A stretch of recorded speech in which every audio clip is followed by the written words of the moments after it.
និទានអប់រំអំពីលុយម្ដាយម្នាក់បានឲ្យលុយ10000រៀលទៅឲ្យកូនហើយប្រាប់កូនថាចូលកូនយកលុយនោះទៅបោះចោលនៅក្នុងអណ្ដូងមកផ្ទះកូនក៏យកលុយ10000រៀលនោះទៅបោះចោលនៅក្នុងអណ្ដូងតាមសម្ដីរបស់ម្ដាយហើយក៏ត្រឡប់មកផ្ទះវិញម្ដាយបានសួរទៅកូនថាតើកូនមានអារម្មណ៍បែបណាដែរកូននិយាយថាគ្មានអារម្មណ៍អីទេគឺអារម្មណ៍ធម្មតាព្រឹកស្អែកឡើងម្ដាយដដែលបានឲ្យលុយកូនរហូតដល់20000រៀលហើយបានប្រាប់កូនថាចូលកូនយកលុយ20000រៀលនេះទៅបោះចោលនៅក្នុងអណ្ដូងដូចមុនពេលនោះកូនក៏យកលុយនោះទៅបោះចោលនៅក្នុងអណ្ដូងដូចមុនហើយគាត់ត្រឡប់មកផ្ទះវិញម្ដាយក៏សួរកូនថាតើកូនមានអារម្មណ៍បែបណាដែរកូនក៏ឆ្លើយដដែលថាគ្មានអារម្មណ៍អីប្លែកទេអារម្មណ៍ធម្មតាលុះស្អែកឡើងម្ដាយឲ្យក្រូចកូនចំនួន5ផ្លែហើយប្រាប់កូនថាចូលកូនយកក្រូចនោះទៅលក់ឲ្យអ្នកភូមិក្នុងមួយផ្លែគឺ1000រៀលពេលកូនលក់បានប្រាក់យកប្រាក់នោះមកជួបម៉ែនៅផ្ទះរបស់យើងម៉ែនឹងមានរង្វាន់ពិសេសជូនកូនកូនឮហើយក៏ប្រញាប់ចេញពីផ្ទះទៅលក់ផ្លែក្រូចតាមបណ្ដាំម្ដាយកូនតូចដើរលក់ក្រូចតាំងពីប្រលប់ដល់ថ្ងៃត្រង់នៅក្នុងភូមិគឺសម្បូរក្រូចដាំ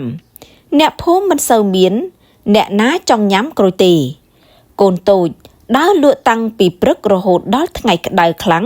ទីបំផុតគេក៏លក់បានប្រាក់ចំនួន5000រៀលក្មេងតូចអរណាស់ក៏ត្រឡប់មកផ្ទះវិញដើម្បីជួបម្ដាយរបស់គេម៉ែបានឃើញសភាពកូនដើរកាត់ថ្ងៃក្តៅញើសចូលខ្លួននៅក្នុងដៃមានលុយចំនួន5000រៀលពីការលក់ក្រូចនៅក្នុងភូមិពេលនោះម៉ែបានប្រាប់ទៅកូនវិញថាចូលកូនយកលុយ5000រៀលទៅបោះចោលក្នុងអណ្ដូងដូចមុនកូនតូចយកលុយនោះទៅបោះចោលនៅក្នុងអណ្ដូងដូចមុនហើយត្រឡប់មកជួបម្ដាយវិញពេលនោះកូនតូចស្រាប់តែយំតែម្ដងម្ដាយក៏បានសួរថាហេតុអ្វីបានជាកូនយំកូនក៏ឆ្លើយថាហេតុអ្វីលុយឲ្យខ្ញុំរកបានទាំងលំបាកយកវាបោះចោលទៅក្នុងអណ្ដូងទៅវិញម្ដាយក៏ញញឹមហើយនិយាយថាកូនដឹងទេនេះគឺជាតម្លៃនៃលុយកូនចាំទេពេលកូនបោះលុយ10000រៀលនិង20000រៀលចូលទៅក្នុងអណ្ដូងលើកមុនហេតុអ្វីបានជាកូនមិនយំព្រោះលុយនោះមិនមែនជាលុយដែលកូនខំប្រឹងរកវាដោយលំបាកម្ល៉េះហើយកូនចាយវាដោយគ្មានអារម្មណ៍ថាសោកស្ដាយគ្មានអារម្មណ៍ថាឈឺចាប់បន្តិចប៉ុន្តែលុយត្រឹមតែ5000សោះកូនបែរជាឈឺចាប់ហើយយំដាក់ម៉ែបែបនេះហើយជាតម្លៃនៃលុយនិងការខិតខំប្រឹងប្រែងរកលុយនៅក្នុងសង្គមម្ដាយបានប្រដៅកូនថាកូនដឹងទេមនុស្សដែលយល់ពីតម្លៃនៃការលំបាកទើបយល់ពីតម្លៃនៃលុយដែលខ្លួនឯងខំរកបានកូនត្រូវចាំថាលុយដែលកូនរកបានគឺត្រូវយកជីវិតយកពេលវេលាយកការលំបាកទៅបដូរពេលកូនចាយសូមគិតដល់គ្រាដែលកូនរកផងកូនត្រូវចាំថាទ្រព្យគេទ្រព្យយើង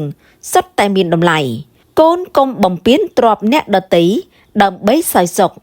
មនុស្សបែបនេះរស់នៅគ្មានគុណធម៌ទេកូនត្រូវយកចិត្តគេដាក់ចិត្តយើងបាត់បង់ទ្រព្យយើងឈឺចាប់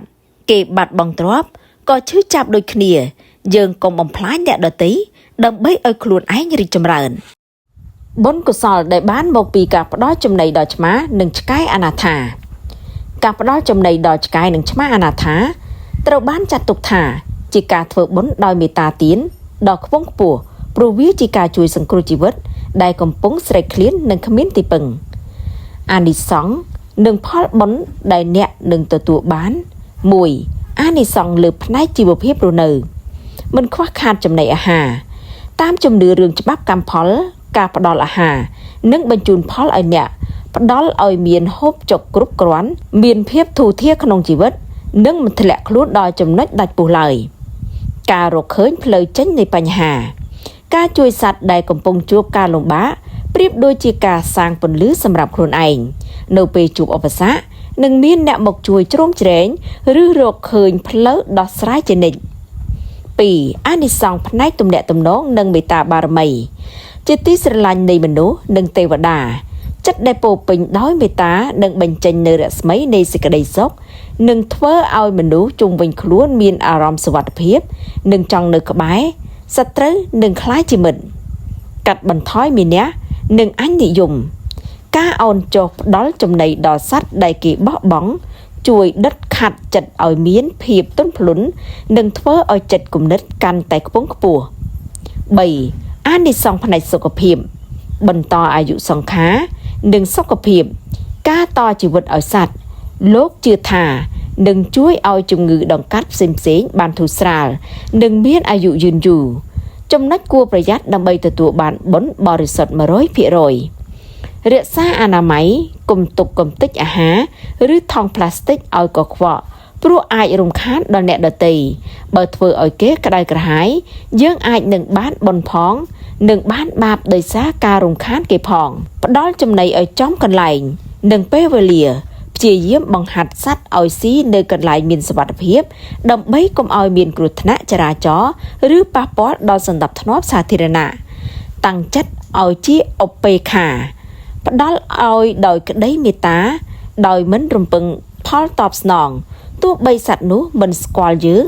ឬរត់ចេញក៏ដោយគំនិតពិចារណាការធ្វើបុណ្យជាមួយសត្វគឺងាយស្រួលនិងមានចិត្តបរិសុទ្ធព្រោះយើងផ្ដល់ឲ្យដោយចិត្តដែលចង់ជួយពិតៗដោយគ្មានការរើសអើងមនុស្សដែលដឹងរបៀបចែករំលែករបស់ទាំង3នេះនឹងក្លាយជាអ្នកមានកាន់តែឆាប់វាមិនមែនជាលុយទេប៉ុន្តែជារឿង3យ៉ាងដែលជាដើមទុនអាចបង្កើនជីវិតដ៏មានចីរភាពចាប់ពីការងាររហូតដល់ទំនាក់ទំនងនិងឱកាសរយៈពេលវែងមានមនុស្សមួយចំនួនដែលមិនចាំបាច់អួតអាងប៉ុន្តែតែងតែមានពរជ័យឱកាសនិងការគាំទ្រចំណុចរួមរបស់ពួកគេមិនមែនស្ថិតនៅក្នុងចំនួនលុយដែលពួកគេមាននោះទេប៉ុន្តែស្ថិតនៅក្នុងរឿង3យ៉ាងដែលពួកគេសុខចិត្តលះបង់នៅពេលវេលាត្រឹមត្រូវនិងតាមរបៀបត្រឹមត្រូវ 1. ការផ្ដល់ពេលវេលា 2. ការចែករំលែកចំណេះដឹងនិងទី3ការផ្ដល់ការដឹងគុណ